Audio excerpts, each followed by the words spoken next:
What's up, what's up, what's up? It's your man, Marv Glover. And the diligent, vigilant, meticulous, sagacious, conscientious, analytical, methodical individual, the Chiseled Adonis. And welcome to the Hold My Nuggets podcast, here where we talk 50% sports, 50% real shit, 100% of the time. And if you don't like that, you can hold my nuggets. Suck my dick. Welcome to episode number 15. If you never heard a flawless intro before, you heard one today because that was seamless. Absolutely. And I'm not talking about the app. How you feeling, brother? I'm feeling absolutely sensational. I was going to piggyback off you talking about the app. I was going to say, well, it's nothing like one of them Asians that go and they seam the clothing together at the dry cleaner. Absolutely, nice they too. are seaming stuff together. That's a little bit of alliteration. Seemingly.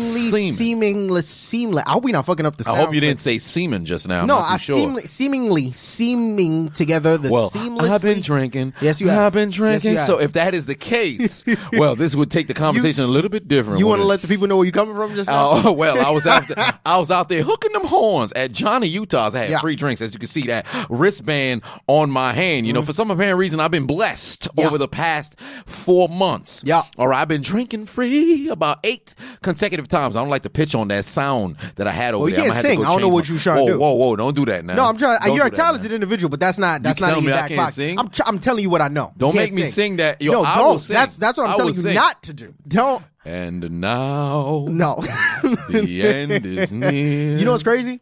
And now I face the final curtain. I know exactly where that voice would be necessary. Friend, Go ahead. I see it clear.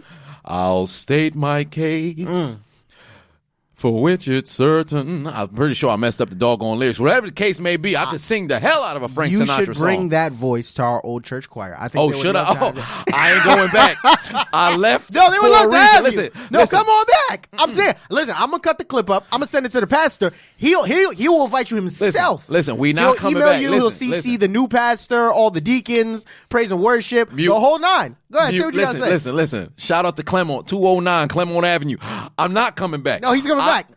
I will not grace your microphone with this beautiful voice. It's not going down, all right? I can imagine you coming, hallelujah. No. Salvation Yes, Lord, yes, come Lord, through yes, with the yes, praise dance Lord, too. You got to come yes, through. Yeah, Lord, the whole nine. yes, Lord, yes, Lord. No, we're not blessing. It's not blessing nobody. It's not gonna Absolutely happen? not. No, Never. not at all. Not at all. What's- I might just become an agnostic before I go back to Goodness church. gracious. Whatever the case may be. All right, I am not gracing the church with the vocals.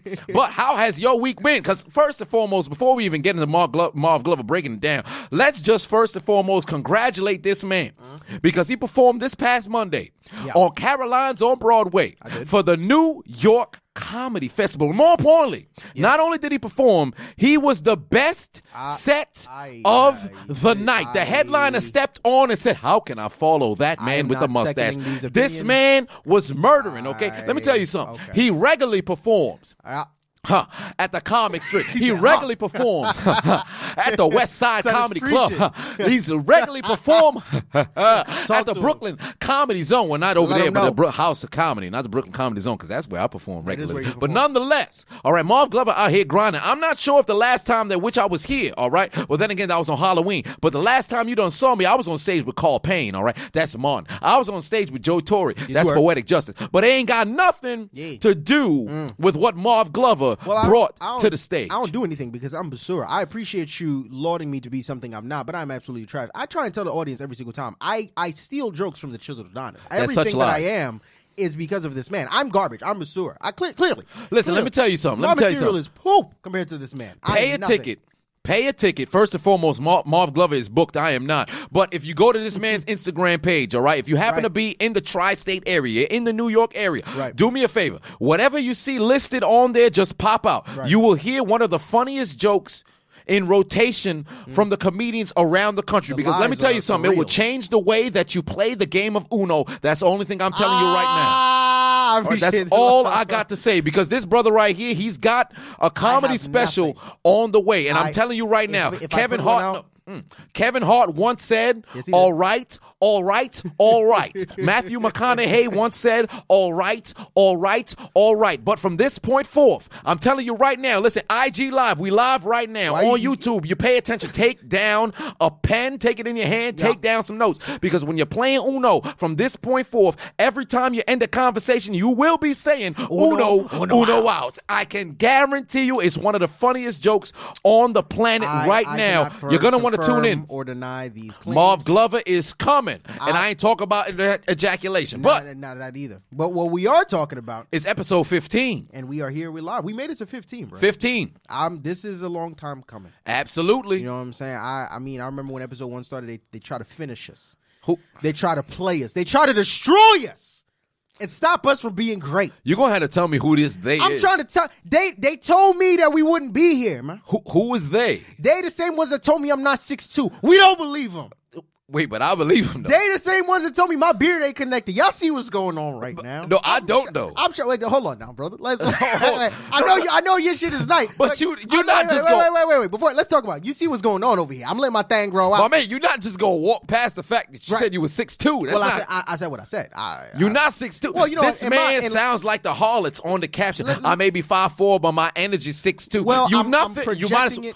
Listen, the word of the day is manifestation. Manifestation. I'm speaking it into existence. Are you? So you're one day I'm going to wake up and be 6'2". It's going to happen. Well, one day, you know, T.I.'s daughter going to wake up and her dad not going to be there for her pap smear. But some things just not going to happen. That's a sharp left turn. I was talking about height. You went straight to the height. Hey, I had a sharp left turn, too. That's how I lost my car. I ran into a Jigglypuff, and all of a sudden, I couldn't wake up. All right? But we ain't talking about that right now. What we fixing to talk about is what's transpiring in this world. Because, you know, we talk that 50% sports, 50% real shit, 100% of the time. But let's first talk talking out about sports. See, what transpired on Sunday Night Football? We saw an undefeated New England Patriot team, the Lolly Lule Low. They lost their first game of the season to those vaunted Baltimore Ravens, all right? Let me tell you something about Baltimore.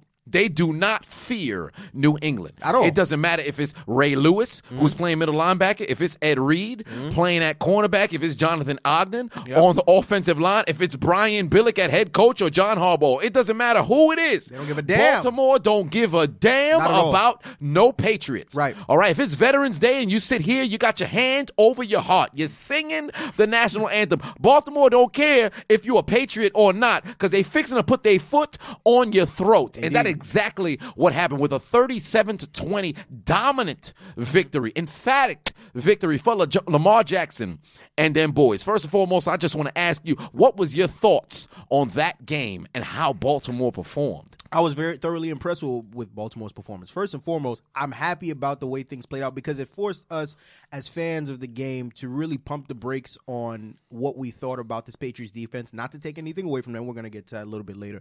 But, man, the performance that they put on was absolutely spectacular. When we look at the first quarter, the Patriots, I think the Baltimore got the ball first. They scored a touchdown, right? And we talk about the neutral zone infraction that happened on the field goal they were about to kick.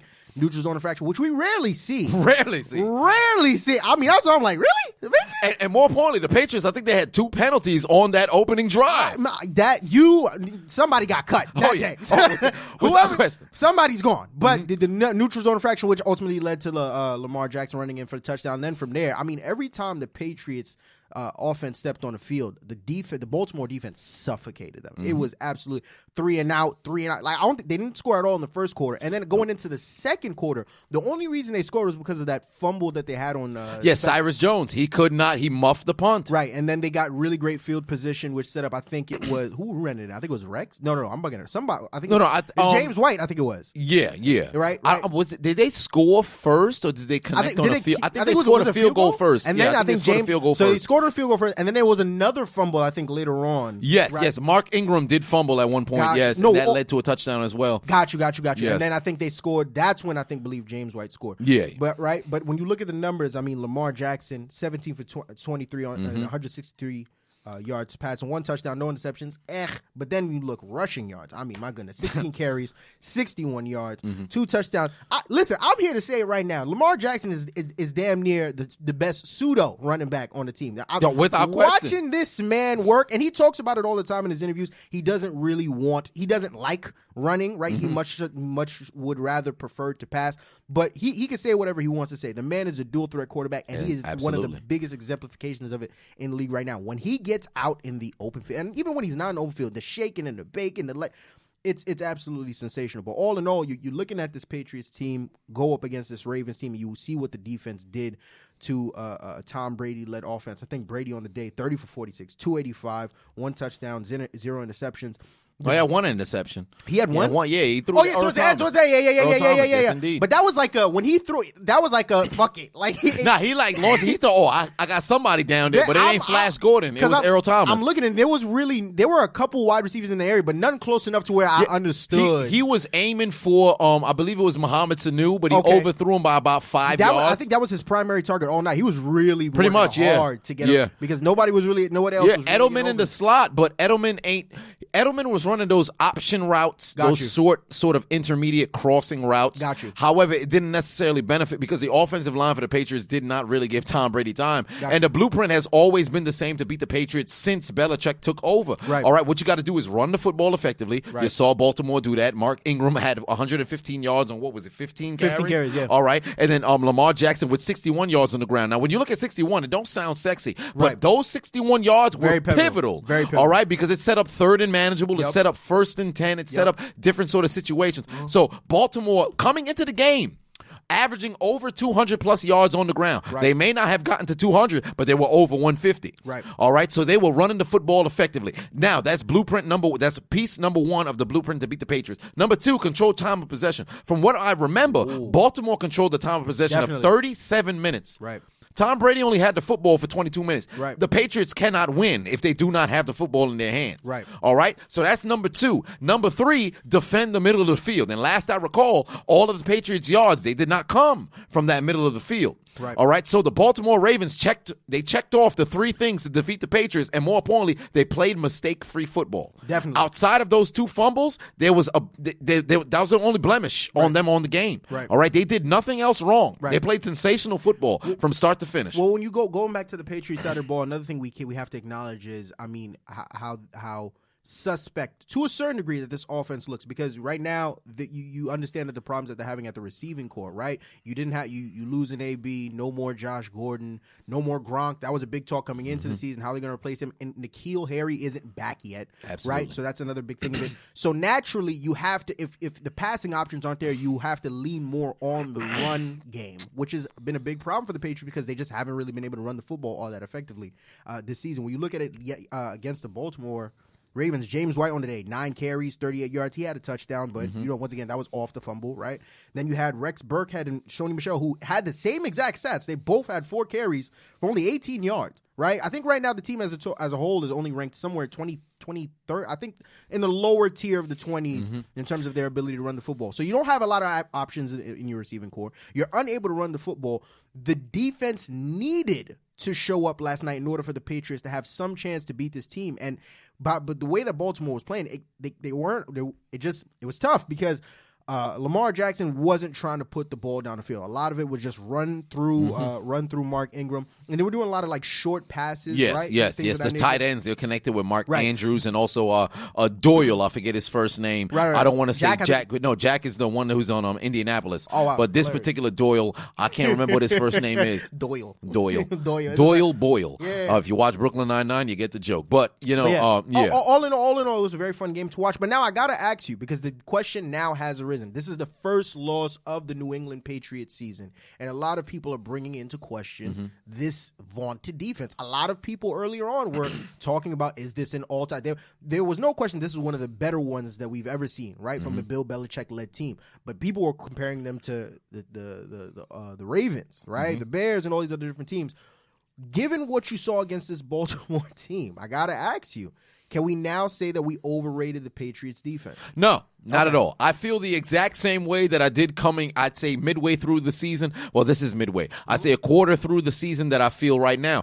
This is very similar to what transpired for the 85 Bears, because if those of you guys who remember, or your football historians, Miami, they pretty much torched that defense. I believe they hung 38 points on them in 85, all right? Now, in the Patriots' case, this was a game in which that team needed. They needed to be punched in the face because they started to think that their shit don't stink, all right? Coming into this game, I believe there are 19 interceptions on the year, leading the league in that category. They have the most takeaways, all right? When it comes to points per game, coming into the game, I think they were averaging about 7, 8 maybe. So they were completely destroying the opponents they were playing against. Granted, the best team that they played up until Baltimore was the Buffalo Bills, all right? And at that time, the Bills had an opportunity to win, but Josh Allen got hurt. Mike Barkley had to come in, and Barkley's not going to win, football game, especially trying to come from behind against the Patriots at that.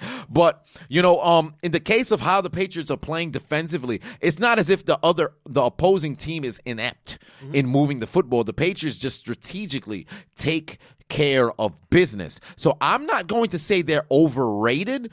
Calling them an all-time defense, statistically, I would say that much, but watching the game, you can see as to why they're succeeding, but I wouldn't call them overrated. I'm right there with you. I wouldn't go as far as to say overrated. I think that is a bit disrespectful, because when you look at what the pieces that they have on the defensive side of the ball, Stephon Gilmore, arguably right now, if it's not him, it's definitely Marlon Humphrey. We're talking about one of the best corners in the game right now. You have a Devin McCourty, you have a Jamie Collins, Donta Hightower. What's the other boy's name? You're thinking of no, not Ninkovich. I'm bugging. Kyle Van Noy. Boom, there you go. So they got ballers on the defensive side of the ball. So to sit here and say that we've overrated them is a bit much. I will say though that what this game did, going back to the point that I made earlier, it gave us a chance to just pump the brakes on them just a little bit. I've been saying it earlier on in the season, especially when I was talking about Lamar Jackson and the virtuoso-esque performances that he was putting up against the Cardinals and the Dolphins and other teams like that. It's not just about what you do.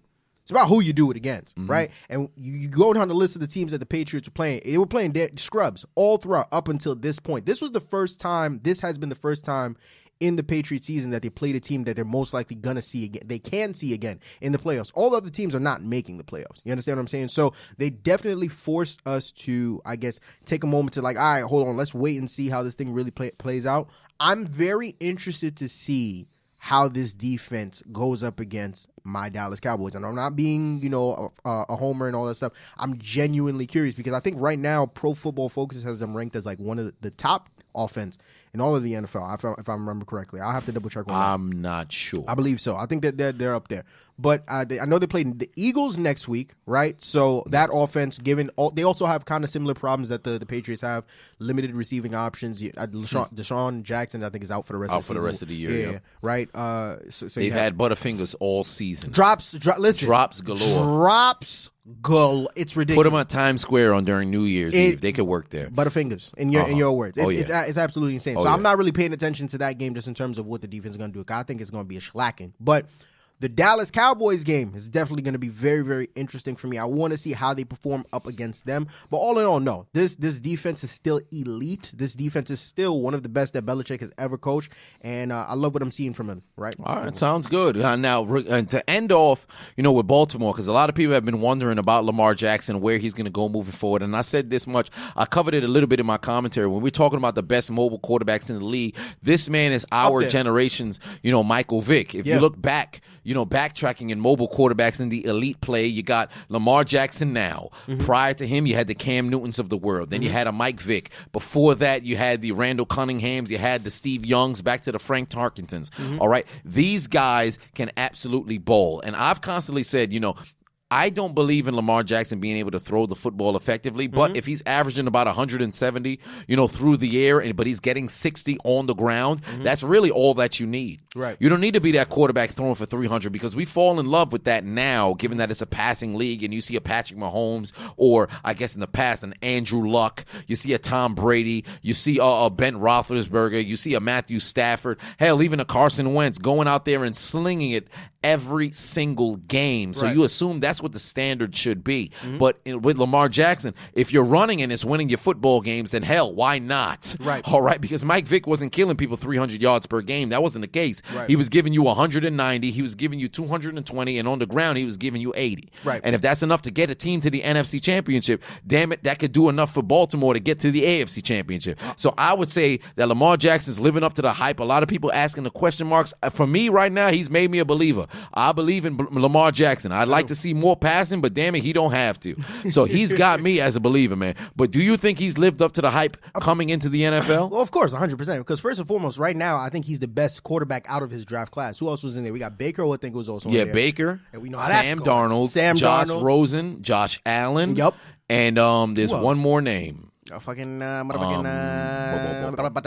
probably won't remember. So we're JT Barrett was in there too, but he ain't getting no playing time. Is he still in the NFL? Oh yeah, he is. I think He's he was on like third string on New Orleans. Yeah, okay, got you. Okay, so he's definitely lived up to the hype. Let's call it what it is. Mitchell Trubisky? No, not Mitchell Trubisky was the year before that, right? It was the year before. Got you.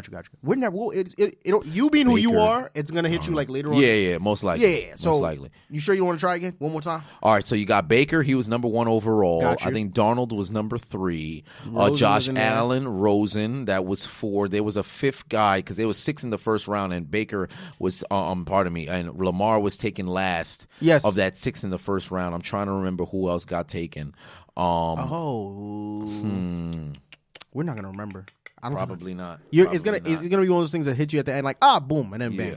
Listen, when it comes to Lamar, this team rallies around this kid. They play hard for this dude, and it's a delight watching him play the game, man. He evidently. You know that when Lamar Jackson steps on the field, he's not going to beat you with his arm. He's going to beat you with his legs, right? You're not looking for Lamar, like you said, going back to your Michael Vick point. You're not looking for Lamar to put up 400 yards in the air and pass 40 times. No, you're looking for him to have a game where he's going to pass maybe 20, 25 times, maybe 30, because he's had one or two games. I think he's passed for over 35 attempts in a game or whatever. But he's going to beat you with his legs. My only thing with Lamar is, while, yes, that is what he's going to use to win you football games, I'm concerned about his health down the line. Because you bring up a Michael Vick, right, who is, goodness, you want to talk about a dual-threat quarterback, one of the best to ever do it. He himself, early on last year, when Lamar was going on his run throughout the regular season, when he got his chance to start, he came out and said, if you had to, I think he was on a sports show, and they asked him, like, if you had to give Lamar Jackson some advice right now, what would you tell him? He was like, run less, right? Because as you progress and as you go on, and we look at a guy like a Cam Newton, who we're going to get ready to talk about a little bit later, it can only go on so long because the hits accumulate, right? The wear and tear starts to build up on your body, especially a guy like him with more of a slimmer frame, not really like a Vic or a superhuman body-esque type dude like a Cam Newton or whatever the case may be. But it's working for them right now, right? I think as he progresses, I would like to see him pass more, right? Better his throwing ability. I'm not saying he has to turn into a passer because, once again, that's just not who he is. And if that's not who he's ever going to be, then so be it. Whatever wins your football games. But down the line, as he grows older and as his career progresses, he is going to have to lean away more from the running. And when that happens, it's going to be interesting to see how it all transitions. But all in all, man, I love what I'm seeing from this kid. But for me, I think the biggest thing, I need to see it in the playoffs. Right, I absolutely need to. Did you figure out who it was?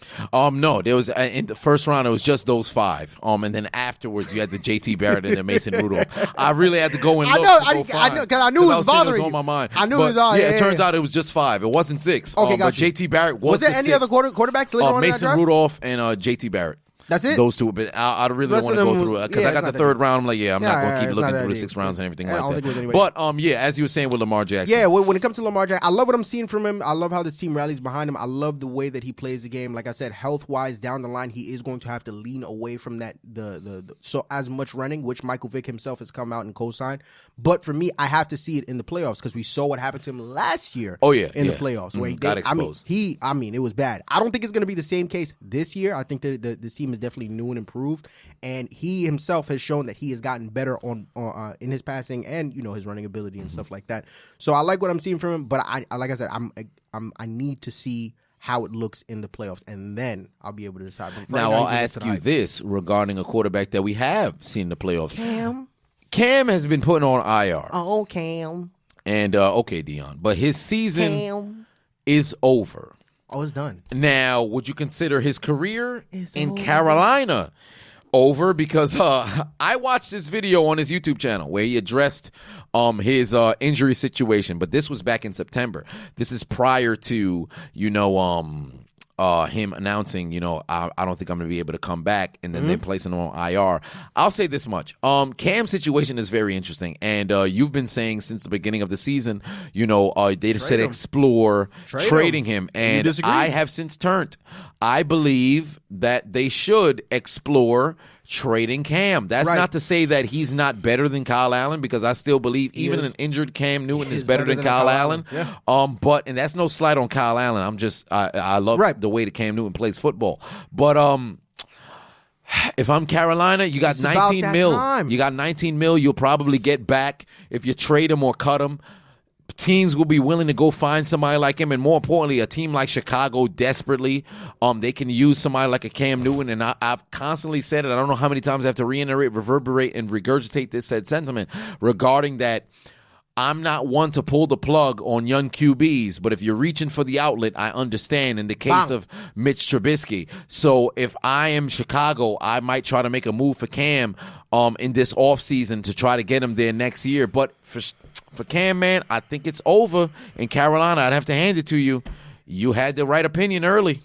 You had me. I said it from the beginning of the season when he went down. I said, I'm not saying trade him, but I wouldn't be upset if you started taking some calls. I wouldn't be upset if you started making some calls like, you want my son Cam Newton? And all due respect to this man, right? He did lead them to a Super Bowl. He once was a regular season MVP. I mean, this guy at his peak was a force to be reckoned with. You saw how the team rallied around, how the city rallied. Like, when you think about Carolina, when you think about the Carolina Panthers, you instantly think Cam Newton. Everything about him, his swagger, his ability, the way he carries himself, his confidence, what he's done for, not just for the position, but for, if you want to go into like the whole racial and social thing, but the black quarterback, he's done a ton, right? So all due respect and love to this man, but listen, the best ability is availability. And the fact of the matter is, Cam Newton just doesn't show you right now that he's going to be available down the line. Why? I've been saying it since the beginning of the season. You have a guy in a Cam Newton where, like a Lamar Jackson, it's not that he can't pass, but he's not going to win you games with his arm. He's going to win you games with his dual threat ability, his ability to run and create after the play and things of that nature, right? So because of that, as he progresses and as he gets older, and as those, especially Cam is 6'6", 250, I think. Yeah, something like that. That's a big boy, right? Yeah. And naturally, defensive players are going to hit low to make sure they get him down. You heard about Gronk talking about stuff like that all the time. Mm-hmm. So it's even worse for a guy like him, because not only is he a dual threat quarterback, but he's just a naturally bigger guy. Yeah. So the smaller players have to go low, hit him in the knees, hit him in the legs. So his moneymakers essentially are getting cooked, cremated, decimated by those defensive players. And as you get older, naturally your body starts to get, it's all commonsensical to me. So when I put all those things together from the beginning, I'm like, trade him. It's about that time. Yeah. You know what I'm saying? So, and it's a hard thing to him, because once again, he is the heart and soul of that team. But when you look at what's going on right now, I mean, Kyle Allen on the season, 60.7 completion percentage, 1,291 yards, 9 touchdowns, 4 interceptions, nothing spectacular, right? But then you look at what's going on with C-Mac, right? 165 carries, 881 yards rushing, 10 rush touchdowns, 42 receptions, 363 yards receiving, and 3 touchdowns. Mm-hmm. The team is, I think, under Carolina, he's 6 starts, 5-1. Yep, they've looked impressive. I wouldn't be surprised if they were able to, for some way, somehow sneak their way into a wild card. Well, it's going to be kind of tough, but it's possible. It definitely is possible. The possibility. Anything can happen. And once again, going back to your point, in no way, shape, or form am I trying to sit here and say Kyle Allen is a better quarterback than Cam Newton. You'd have to be smoking crack cocaine to be thinking that. It's just not the truth. But once again, the best ability is availability. I'd rather take a good quarterback, hypothetically speaking, I'd rather take a good quarterback that I know is going to be there every single game versus a great quarterback where every season I'm kind of like flipping the coin, like, all right, are you going to be here? Are you going to not? Am I going to have to put you on IR or whatever? Mm-hmm. And that's just what it's looking like, what it's going to be with Cam. So now you mentioned, right, if he is to get traded. Yeah, teams Chicago. and possibilities and things of that nature. For me, it's Chicago, Tennessee. Okay. But you let me know who you had in mind. Why Chicago and why Tennessee? If you don't mind Chicago. You have questions at the quarterback, and really they're just missing a quarterback. If I'm Chicago, you got David Montgomery, who's there. He can run the football. You got Tariq Cohen, that's a scat back. You could use him in third down sort of situation. Mm-hmm. Very similar to Chester Taylor with the old Minnesota Vikings at the tail end of the 2000s. You have a defense that can get it done. Right. The reason why they're not performing to the same level as last year, they're being on the field much longer because the offense is simply inept. Now, granted, Chicago's missing the deep ball. Yes. That's something that they're desperately missing. Right. Cam Newton is an overthrowing poppy. However, somebody who's a big body like Allen Robinson is somebody that Cam has needed for years. Right. All right. He needs big body receivers. Chicago has one that's there. You still have those smaller guys in the slot. They have those pieces around. Right. I think he could fit right in there like a glove. And in Tennessee, you got Derrick Henry, who's back there, so that's a sensational running back. And if you have Derrick Henry back there who can run the football, I think that could be, reminiscent of the 2009 Tennessee Titans with Chris Johnson and Vince Young. You can have that mobile QB threat that can run the football, so it forces the opposing linebacker, the outside linebacker, to stay at home. That takes somebody else who's stacking the box. You now have to play smart. So instead of having 8 stacked, it's really 7 stacked. So from that point, I think Tennessee could be the fit too, and you got a couple of good receivers over there. So I say Tennessee and Chicago. I'm right there with you. Another name that another team that you got to throw out there, but this is a team that I'm going to put out there, and it has an asterisk attached to it. And we talked about this off the scenes. The Denver Broncos. Now, let me make a proposition that I told you about that seems a little bit insane, but if it was to happen, would make sense to me, right? You have a Denver Broncos team that's been struggling from the quarterback position for quite some time now, ever since Peyton's, walked away from the game. You go down the list of Trevor Siemian, Brock Osweiler, Joe Flacco, Drew Lock. I don't think he's gotten his chance yet. No. Nah, he's been hurt. I think he hasn't been activated yet. Paxton Lynch, and I think who's starting now? Brandon Allen. Brandon Allen. Okay, yes. He beat the. He won against the Browns. Got you. Boom. 2 TDs, 75-yard touchdown to Noah Fant.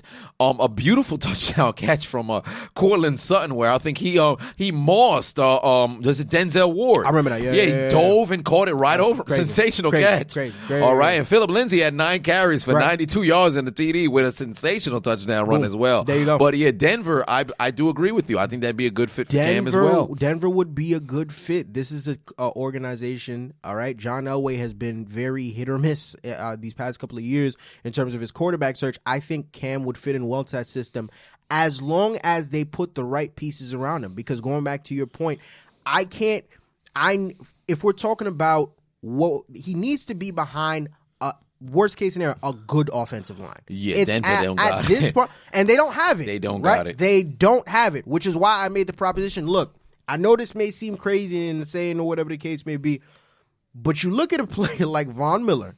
He's the heart and soul of that team. Yes, I give you that. But I look at that situation the way I look at the Oakland Raiders situation with the Khalil Mack, right? You have 2 all-time great talents, right? But at the same time, there's so many holes around that team and so many other pieces needed for that team to progress and move forward, right? When the Khalil Mack trade happened, everybody lost their mind. It's like, oh my goodness, Khalil Mack, all-time great time. It's not that he wasn't great. It's just that if you can use one great player to get a bunch of other good players to scatter around on both sides of the football, do that. Yeah. Because right now, the Oakland Raiders, they don't look great, but damn, they're on the rise. They're right there. They are, and I am extremely ecstatic for them. They look solid. They look really, really solid. And now John Gruden and Mike Mayock are sitting there like, told you niggas, you understand? So 2 years away. They're about 1.5 years, 2 years away. Same thing with the Denver Broncos. Von Miller, if he's not top 10, he's at least top 12 all players in the league. Absolutely. That's me. I say he's a top 10 player in the league. The man is a stud. I'm not trying to take anything away from him. One of the best at what he does. But the fact of the matter is, on the offensive line and just all around on his team, there's just so many holes that need to be filled. If you can move Von Miller, right, to whether it be to get Cam or whatever, and to get some draft picks in where you can buff up that O-line, get him a big wide receiver that can come in on that team, right? Buff up the defense, all that. Make it happen. And you can make it. And for me, going back to a line that Max Kellerman on First Take says all the time, it's better a year early than a year late, right? Right now, the man, Von Miller, is in his prime. Yes, he's the face of the Denver Broncos. Yes, he's the best player on the team. But if you can move him right now, and you can, where he is and the ability that he's still in his prime, move him to get a couple of draft picks that you converted some good pieces, I say make it happen. So I like the Denver Broncos. I think it's a good idea. Okay. You can possibly make the move to trade Vaughn, but I know I'm not sure if it's gonna be Elway who's supposed to be at the helm to make those picks because he's been very iffy at bringing in a quarterback.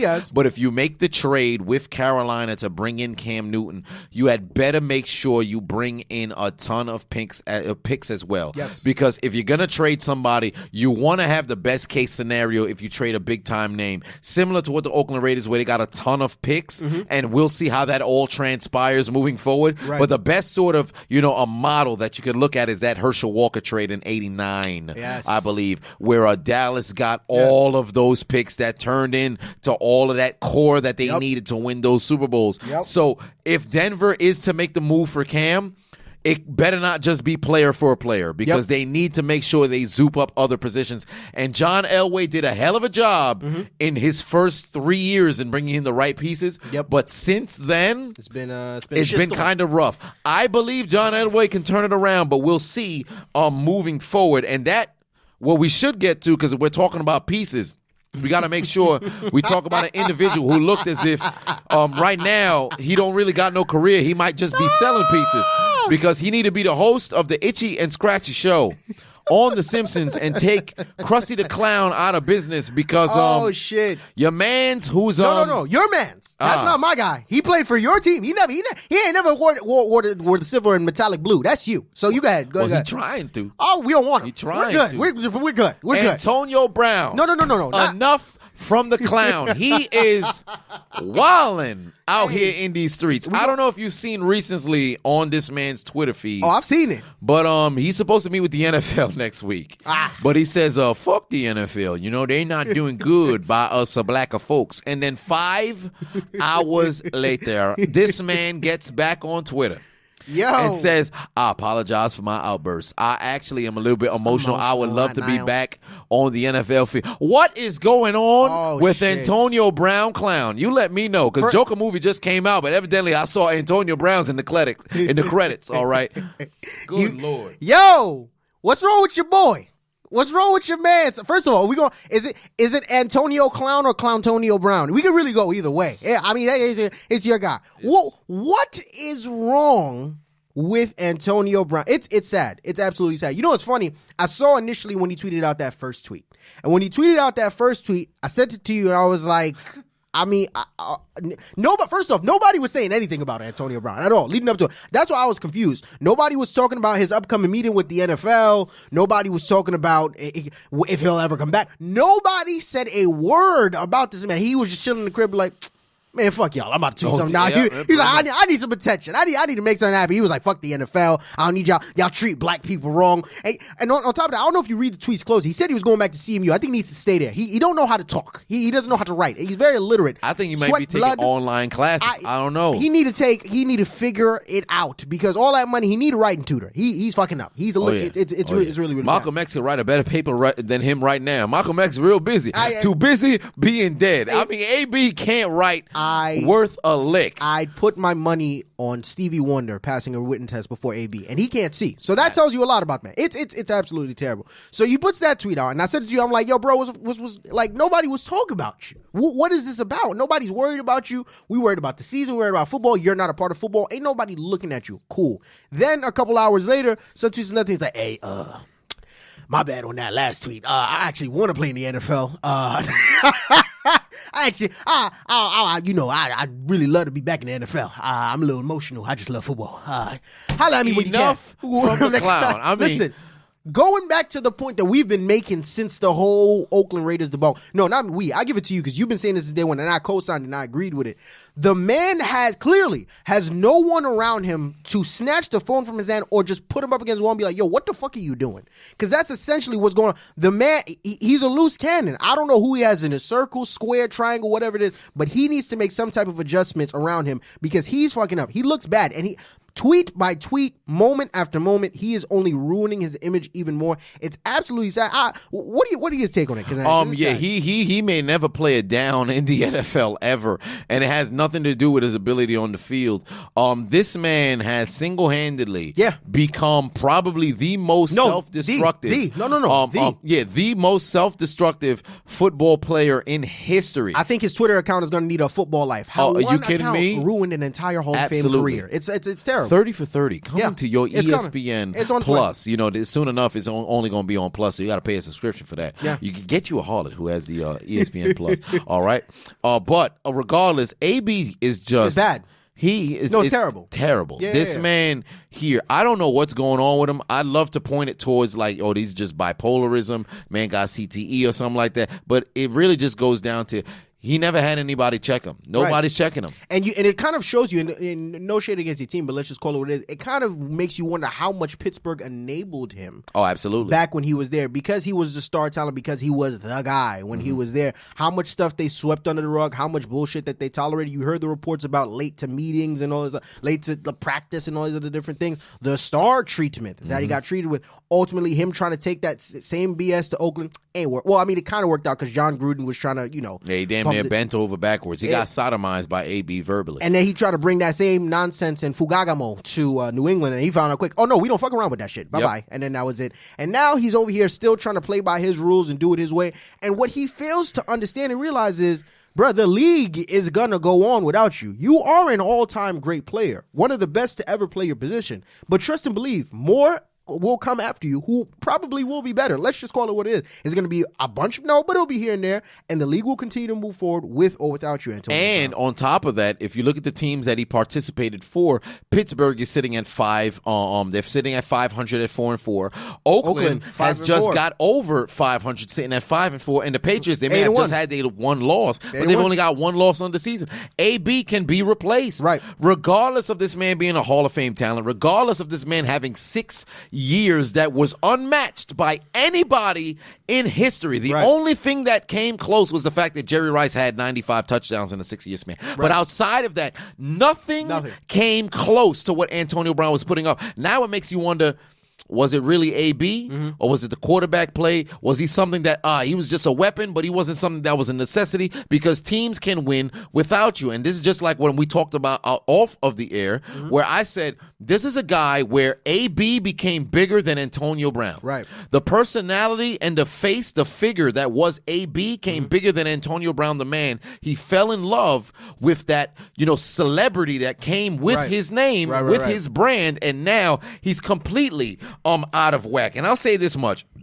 Right now, he's talking about the NFL possibly, hey, I'd love to play for the NFL again. I cannot envision a circumstance in which this man plays another down in the NFL. He's since ruined that relationship. Do you think Antonio Brown will play one more down in the NFL? You know what's crazy? In my heart of hearts, I want to say he'll never play football again, but I gotta say, man, I think he might get another shot. It's real because what the NFL has shown you time in and time out is that talent trumps all. And I think pending on how his sexual assault case, and because right now I think that's what the meeting is for, right? Like all the sexual, pending on however that pans out and things, how that pans out, whether he, he's guilty, innocent, whatever it may be. If all the charges are cleared and he's good to go, you don't think that there are going to be teams knocking on Antonio Brown's door? You don't think the Philadelphia Eagles, if they could get their hands on Antonio Brown, would be reaching out to him right now? The Denver Broncos, the who else? The list just go. Anybody would love the New England. New England Patriots might not go back to it. We don't know, but I wouldn't be surprised if he gets another chance. It's just that within the league, you know how winning is everything. Winning is what every week every week in and week out, these coaches and these players are playing for spots on their teams and to be and to preserve their jobs. And if you can get an all-time great talent in a player, you don't give a fuck about what's going on behind the scenes, right? You don't care about none of that. If you can get your hands on Antonio Brown as a manager, given all the butkaka that he's put on, I think they do it. So I listen, I don't want to see a black man without a job. He said he don't need football, so I don't know what his financial status is looking like. I would love to see him playing again. It's always fun to watch him. But do I think he's going to get another opportunity? I wouldn't be surprised. So there you go. I would say that it's a possibility that he can, but I honestly do think that he's played his last down in the NFL because who's willing to deal with all of this social media sort of thing? You'd have to bar this man from his Twitter. Oh, yeah, you'd have to deactivate all the accounts. Yeah. Absolutely. Could not. And now they have people talking about there's a possibility they figured out what his burner accounts is. Whatever the case may be. Yeah, he might just be. KD Challenge. He graduated from his university. Whatever the case may be. Antonio Brown, on talent alone, there's a possibility he could, but I think the NFL is going to start wiping themselves of these clowns and these prima donnas who try to be bigger than the organizations, and they try to make their name bigger and larger than life. And it's not to say that you can't be an individual. It's not to say that you can't be a superstar, which you should strive to be. But if you think that you can hold yourself over an organization and try to hold the organization to your will, you're going to have a bad time, especially if you do it the way that Antonio Brown did, where there's zero accountability that's there. There's zero of the microscope where you hold yourself responsible for your actions. That's the wrong way to go about it. Well, you made a remark about Antonio Brown and about how AB became bigger than life. AB became bigger than Antonio Brown. Well, there's been something else that's been going on in the news as of recently. There's been something else that's been going on in the streets that damn near seems as if, or everyone else is making it seem as if, it's bigger than life. You know what I'm talking about. I'm talking about the Popeyes. The Popeyes chicken sandwich. You seen it. You've been around it. You smelt it. You know what I'm talking about. The hottest thing on the block. Make it since I don't know, since sliced bread. I don't know, since me. We don't know. All right. The Popeyes chicken sandwich is back. I thought it was done after the first one. Yes, it's me. I thought it was done. I really did. And I know it was a very hard transition, but we're going to keep it rolling anyway. I thought it was done. But the Popeyes chicken sandwich is back, and it's here to stay. All right, that's what they're saying. That's what I'm hearing in the streets. That's what they're telling me. Now, I myself, actually, the plan was, I'm not going to lie to you, I wanted to go to a Popeyes before we came to record here, get the chicken sandwich, and try it for the first time live, right? Okay. And give a live reaction here on the episode 15. I went to 4 different Popeyes. Every single one had lines that stretched outside the store. And it's good Lord, bro. Listen, you and me, like for those who aren't in New York right now, it is brickety dickety. It's about 20, 30 degrees outside. There are lines, every single one of them, that stretch outside the Popeyes. And I'm looking at them like, yeah, I'm gonna go take my podcast, bro. I don't got no time for this bullshit. I don't really know if I like chicken all that much, but there is someone at this table who has tried the sandwich, I think 3 times. Yep, yes, indeed. 3 times. Yes, and that man will be the man sitting across from me. That would be you. So I got to ask you. I'm not qualified to speak on it, but I'm going to ask you. The Chiseled Adonis, let us know. Is the Popeyes chicken sandwich worth the hype? Oh, boy. It's kind of like sleeping with a model. Okay. And only finding out that this box is the same as that lady I slept with who lived behind the dumpster. Like it's no different. Wait a like minute. This sandwich hold on. was nothing that really had your socks coming off. They told me the sandwich was damn near orgasmic. Okay. All right. I put a condom on before I ate it. Oh, that's a bit much. I was disappointed because there was no climax. Okay. All right. Now, when it comes down to this sandwich, I'll say this much: there is some ippies. There's some spice. There's some good smell. Okay. Flavor. Okay. It resides there. Nah. But it was nothing that made me want to go somewhere and pull up with the toolie and shoot somebody to get a hand on a goddamn sandwich. I'll say that much. All right. Now, granted, a couple of people did message me and they said, yo, the first batch was a little bit different than the second. Well, if that is indeed the case, Popeyes is messing up because they're gonna lose customers. Got you. You can't get somebody addicted on the first batch and you put out a second batch and people gonna be like, yo, this joint is terrible. Yeah. Get out my figgy. I want to blow up the spot. No ISIS. So, you never know what'll happen moving forward. But for this sandwich, it's average, man. It's nothing that's, Is it better than Chick-fil-A?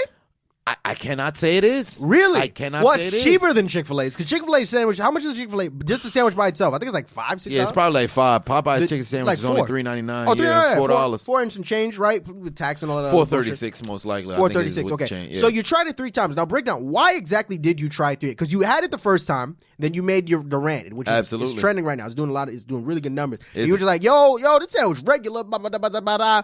And then you made the second video where I think did you have one more or two? And you showed every single bite that you took. Absolutely, yep. Okay. For the first sandwich of the two, yes. Okay, and all in all, every single time, did you taste a difference at all, or was it the same bullshit? It started to kick in midway through, where I'd say, all right, I was like, yo, this joint regular. Oh, I could taste the flavor. Towards the back of the sandwich, the spices started to kick in. Right now, when the spices kicked in, I said, Did you get a spicy or mild for all three? Spicy. All of them? Yeah, it was all spicy. Yeah, because it was a spicy chicken sandwich. I figured that's what it's supposed to be. Mm-hmm. And I can taste why people would have that kick. However, as I mentioned in my video, which is sitting at 18,000 views on YouTube right now. Now, on Instagram, I think it's about like 10,000. Whatever the case may be, I'm not really doing too much views like that. Luckily, I have multiple burner accounts. KD Challenge, I graduated with a PhD. But with the review of the sandwiches, I'd say that the spice, the flavor was there, but again, like I said, it was nothing worth, shooting somebody over. It was nothing worth, like my girl left me for a Popeyes employee because he can go and make sandwiches. I don't know why she left. I thought she left because of the food. Turns out she's just a hoe. Just a hoe. So, it is what it is. Well, there are a lot of people that would disagree with you. More specifically, some people in a place called Maryland, because the past week, I believe, a 28-year-old man in Maryland was actually stabbed to death at a Popeyes over the chicken sandwich. Now, apparently what happened is I've read a couple of different articles, and they're all saying the same thing. It was a line for this chicken sandwich. A man came in, the man who got stabbed up, picky, came in, tried to skip in front of the line, and then I guess he got into an argument with dude who's on the line. The dispute escalated outside, got stabbed up, son dead. Over some meat in between a bun and some pickles. Is this pickles on it? Is there pickles? Yeah, or pickles. Okay, got you. He's done. Life over. Finish. Finito. Bagay fini la net. All right? So, I mean, you say that it's not worth the hype, but somebody lost their life over this guy. Nah, that's pure ignorance. If you fixing to go somewhere, you pull up with a poking tool. Why'd you come to the Popeyes with them? That's a premeditated sort of like, yo, if I don't get my chicken, somebody gonna die. First of all, this was at a crowded Popeyes, ladies and gentlemen.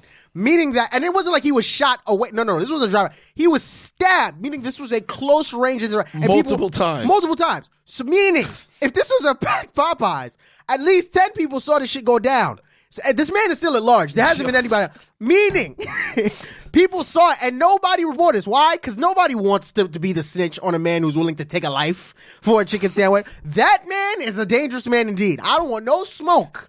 All right, with the chicken man slicer. I don't want it. Why do they call it at large? That's still hilarious. Because he's at large. He's at large. If my brother committed a crime, right? Oh, the unchiseled Adonis? If the unchiseled Adonis committed a crime and we say he was at large, could that be considered fat shaming? That is funny, but it might be. That's something to wonder about. But it's bad. So, I mean, stabbing people, that's just ridiculous. Did you know about the story before you heard about it? I was aware somebody got shot. I did not know somebody got shot. Yeah, somebody did get over shot. The chicken sandwich? Yes. Oh, it's real out here. Yeah, because they done walked in, they said, yo, there was only one order left. And the man was upset that the other person happened to get him. Now, mind you, the person who did the shooting had just came to the store. Oh, shit. It wasn't as if he was online and then got denied the opportunity to order. Okay. This man was fresh to the line only to find out there was no chicken sandwich remaining. Shit. Now, you could have just ordered some chicken and then got a bun on the side and put the meat in betwixt the bun. But I'm not understanding as to why. I don't know. There was another video, and I don't know if you saw this one. I wanted to share with you so bad. It had me in tears. Oh, was it the old white man? Oh, bro, yes, it was. Listen. Here's my thing when it comes to racism, right? I'm not obviously racism matters, whatever, but I don't like low key racism. You understand? If you were racist, let me know. Be overt with it. That man was very open and honest about who he was as an individual. He came in guns a-blazing. He said, "What you gonna do about nigga?" Just kept saying it. And here's where you know it was serious. There was Popeyes full of black people. They was all just standing there waiting. Like, who's going to throw the first? Oh, yeah. Because naturally, as a black, and when you're in a black crowd or whatever, you hear the N-word come up. So, that's the key word. We can be stole off on this man. You understand what I'm saying? Nobody did nothing. Matter of fact, he started testing dude he was talking to. I don't know what happened before that, but he started jumping at him, whatever. And the highlight of the video was, as he was walking out, he was like, fucking nigga, get the fuck out of my way. And they parted the space like Moses with the sea. Son walked out. Was one of the most gangster videos I ever seen. If you haven't seen it, please go check it out. Just Google white man goes crazy in Popeye. Old white man goes crazy in Popeye. Shit was hilarious. So the Popeye chicken sandwich is hot in the streets. But that's not the only thing that's popping off in the streets. Actually, for this next topic, I don't think it's any popping going on at all. It ain't nothing. At least in T.I.'s case, I hope so. Well, I mean, quite frankly, if it is happening, it would be expeditious. I don't even know what the word means. You know what it means. Is expeditiously. Yeah, I know you're a wordsmith. Do you know what that means? Expeditiously. I assume I think it means. Does it mean quickly or immediately? I believe it is. Because itiously is like quick or whatever. Itiously. Expeditiously. Yes, with speed and efficiency. There you go. Expeditiously. Expeditiously. Oh, hold on. Play that again. Who that? Oh, was it the Brit? Expeditiously. Oh, that's hot. Wait, put that in the mic. Put that in the mic. Put it on the mic real quick. Expeditiously. Wait, who's that? My. Wait, I don't got that on iPhone. I don't got that on iPhone. Sure. Siri don't sound like that. Was that British? Oh no, that's Android for you. See, that's Galaxy. Oh, okay. For you. See, the poor man's iPhone. No, we just have the sexy ladies. Well, we have who do Siri. the voiceover for us. Who's Siri? Siri is fire. Siri has 4 letters. Well, ISIS also does too. So basically, that's what we're learning right here. But in the case of T.I., this man going to every gynecologist appointment for his daughter to make sure to see if that hymen is indeed popped. So wow. that is Well, first of all, biologically speaking, and the doctor, he did say that the doctor did tell him this, but it's like the hymen can get popped by several other activities besides sex. I have like lady friends of mine that did dance that said that they popped their hymen like through like certain moves and stretches and shit like that. Do the splits. Yeah, you know what I'm saying? So there's that, and the doctor did tell him that, but he's like, hey, she ain't doing none of that shit. Just tell me if the hymen there, right? Apparently his daughter's hymen is still there. There was a comment on Twitter that made me laugh though. It was like, you could check the hymen, but there ain't nothing to check if that throat work. It's something about her throat. And I was like, absolutely. That's a very good point. That is a very good point. But all in all, when I heard the news, I was a little shocked. I was weak at first. I was like, oh no. And I was weak because I thought he was joking. And then I heard the podcast. I was like, oh no, he's serious. And he doubled down. Oh, he doubled down. Yes, he like did. he was very, very serious. And there were a lot of people that came out and there was a lot of outrage and all sorts of stuff. Initially, when you heard the comments, and now that's died down a bit, what are your overall thoughts about this procedure and process? Insecurity. Okay. Insecurity, and there's insecurity and there's just terrible parenting. If you're one who has to continually monitor it to see if your daughter is having sex, right?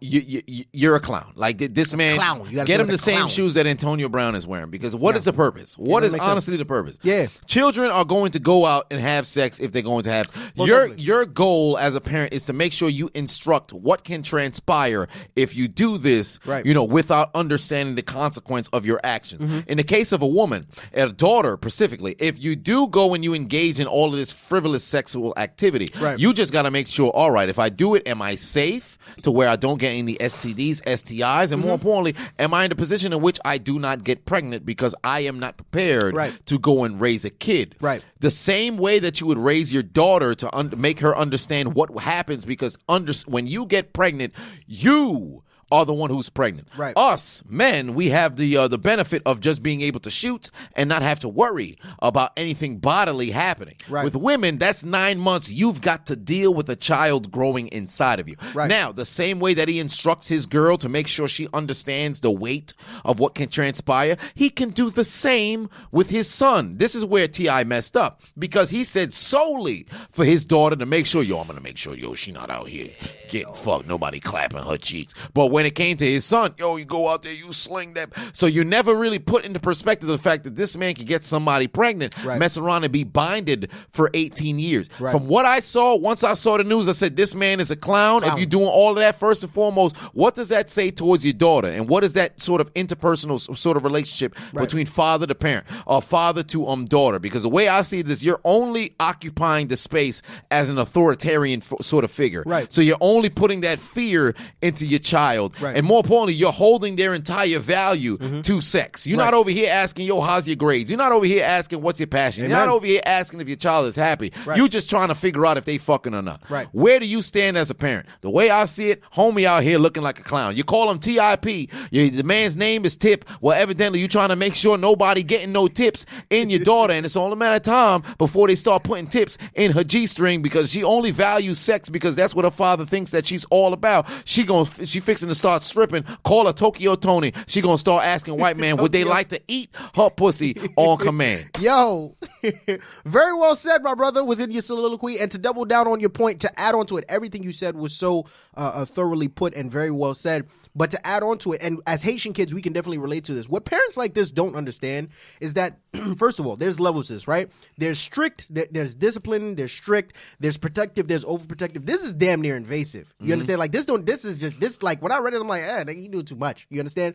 But now when you're a parent like this, where you're extremely overbearing to a child, instead of having a genuine heart-to-heart to them, where, like you said, you educate them and say, hey, look, these are the risks that come with this practice and activity. Because I think it was Steve Harvey who said it best. When it comes to parenting, there's only so much that you can do with your child. You have to remember your job as a parent is to instill the wisdom, the knowledge, and the practical morals within them so that when they go out into the world and they experience the things that they experience and they meet the people that they meet, they have a foundation in which they can look to and say, okay, I know how to act in this situation. I know how to deal with this. But when you act like this with your daughter, you strip all of that away. Absolutely. And now what happens is, and once again, going back to we as a Haitian kids can relate to this, what happens is ultimately when she is inevitably exposed to sex, because she will eventually have sex, she's going to feel like she needs to overdo it and overcompensate for all the missed time she feels like she lost because you kept her away from it for so long. Now that she has a certain level of freedom to do it, she's going to be out here wilding. I've seen it happen several times. It happens every single time. They will rebel. And then secondly, once again, the lack of knowledge thereof that may or may not be there, you're going to put her in a situation where she's not going to know how to approach sex, how to properly protect and prepare herself to prevent STIs and STDs, to prevent unplanned pregnancies and things of that nature. So for T.I., I understand where he's coming from, right? You know that in his heart of hearts, he believes what he's doing is right. And I don't know T.I. I'm going to just assume the man is stubborn because the way I'm pretty sure he hears all the comments and sees everything going on and he's like, no, this is my daughter. I got to protect her. Y'all not telling me shit, whoop-de-whoop. We get that. Protect your daughter, love your daughter, all this stuff. But understand the fine line between, okay, I'm going to protect my daughter, but at the same time, I'm going to educate her, right? And going back to your point, you only make it even worse when you establish a household where you're putting your sons and your sons on a pedestal, and you're like, yo, y'all could keep fucking. You know what I'm saying? Y'all you could be out here slinging dick or whatever. Go get chasey shorts. But in that same house, you're looking at doors like, I don't even want you to know what a dick look like. You understand? It's irresponsible. It's immature. Once again, it speaks and breeds of insecurity, and quite frankly, it's absolutely disgusting. And it makes me wonder, and you said that very well, and it makes me wonder what the deal is going to be moving forward regarding sex ed and what's going to happen. Because for one, how do you even have this sort of behavior where you're almost trying to prevent your child and putting a ceiling on when that happens? Because ultimately things happen when they happen. Yeah. The best thing that you can be is be supportive there for your child and more importantly, educate them. Right. So if you're just on some, yo, don't do it, don't do it, don't do it, don't do it, don't do it, they're going to go and do it. Right. Because naturally as humans, we want what we can't have. Right. If I constantly tell you, yo, don't go over there and touch that tree. Yo, don't go over there. Soon enough, I'm going to wonder, why don't they want me to go touch the tree? And then you're going to mess around and fall 100% in. So T.I. is doing a disservice to his child. I understand, as you said, he's probably coming from a place of love, thinking that what he's doing is the right thing. But somebody need to sit this man down and tell him, first and foremost, why the hell would this even be put out publicly? Right. Yeah, all that's right? another thing. Because they got no business even being put public. Can you imagine the embarrassment, the secondhand embarrassment that her daughter's probably dealing with? And her daughter's on social media with over 1 million followers. Gosh, so if you're sitting there with over 1 million, everybody in your comment section will be talking about this moving forward. Right. So you got to shut off your comments knowing that these messages are coming in the comment section. Then you're getting DMs about it. So there's people who's talking about, yo, I'm here to support you.